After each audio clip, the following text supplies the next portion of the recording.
people asked me, do Metallica, specifically James Hetfield, use Autotune?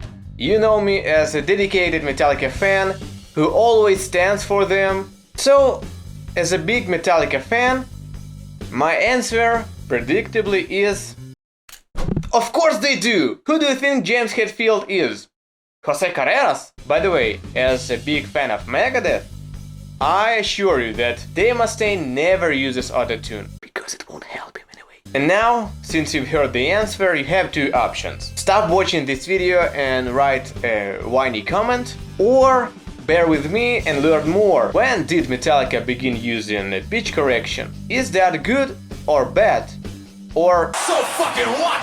Autotune was presented to the world in 1997, and it quickly became overused. The pitch correction can be applied in varying degrees, from fixing a slightly sharp note, which bugs you and only you, to making a tasty hit out of a stinky turd. The problem is that Autotune, like any other device or effect, is just an instrument, which you could use whether to spice your song up or to hide its flaws. For the first time, I had noticed Metallica using Autotune on S&M. Many songs on that album sounded too polished, comparing to how James normally sang. All these words I don't just say, and nothing else matters. And when fans attempt to defend Metallica by saying something like, "You are idiot! It's just compression!" Oh my god. That's so sweet. Let's be honest, our favorite band did use Autotune on the post-production stage of S&M.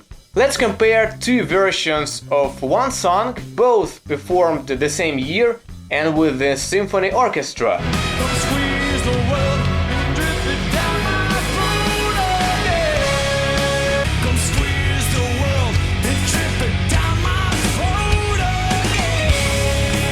You hear that the Berlin version is James's regular singing.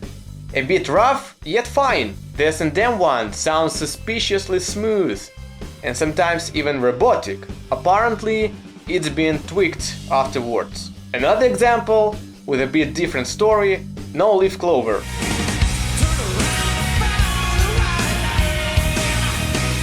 For this one, James recorded the vocals from scratch, later in the studio. Why?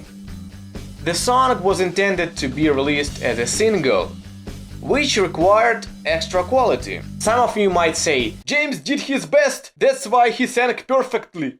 Чё за хуйня? Well, then following your logic, the rest of 1905 shows were done half-assed.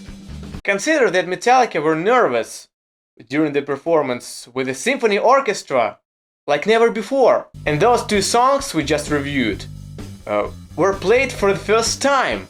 If you ever had a very important gig where you were going to play brand new songs and you had not to fuck it up, you understand it. What about regular Metallica albums? James is a perfect example of how a yelling kid became a legitimate singer. Funny that Autotune was invented right about the time James had learned how to sing properly. Thus, he could not cheat in the studio before 1997, just like anyone in the business, right? Not really. Singers always tried to hide the flaws in their performances or alter them in a way it could sound better for the song or themselves. The oldest such trick was slowing down the tape, so the singer's voice got lower. They did it for several reasons. A key was too low, a vocalist always sang a bit sharp, or to make it sound more masculine. James Hetfield is known for his baritonish vocal range, so he never needed that pitch lowering thing. What he did need sometimes was exactly the opposite. It's hitting higher notes. In some cases, on Kill 'Em All principally, screaming or falsetto were the solutions. But the more Metallica grew, the more it demanded from James's singing. On Fade to Black, which is considered the first Metallica ballad, There are keyboards performing the vocal line, There is nothing more for me. which, as I suppose, served to help James sing it. There is another kind of cheating on Injustice for All. Copy-pasted lines. I have already talked about it in my Things You Might Not Notice in Metallica Songs Part 2. James doubled his vocal tracks through the entire 80s. This could also be considered some kind of a cheating, in a way, because two different takes cancel out flaws of each other. John Lennon and Kurt Cobain doubled their vocal tracks because they hated their dry voice. With the arrival of Bob Rock, Metallica changed their approach to recording the vocals from double track to one potent track. Something's wrong, something like heavy thoughts tonight, ain't the honest way. Sometimes Bob Rock allowed screams and voice cracks to remain on the tape to make the songs sound more emotional. And then Death Magnetic happened. Listen to the melodic interlude from the end of the line. Drop the hourglass of time. Don't you think that James sounds too rounded there? Autotune?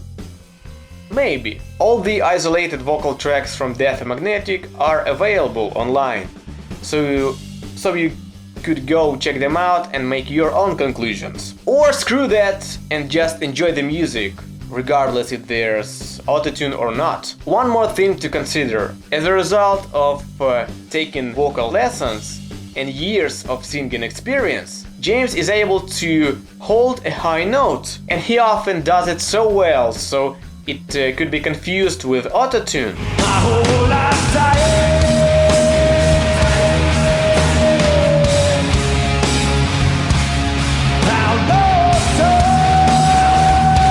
I personally can accept a little bit of the pitch correction in a really good song. Concerning my own music, I decided to reject autotune completely, because I believe that long-term benefits from not using it are worth it.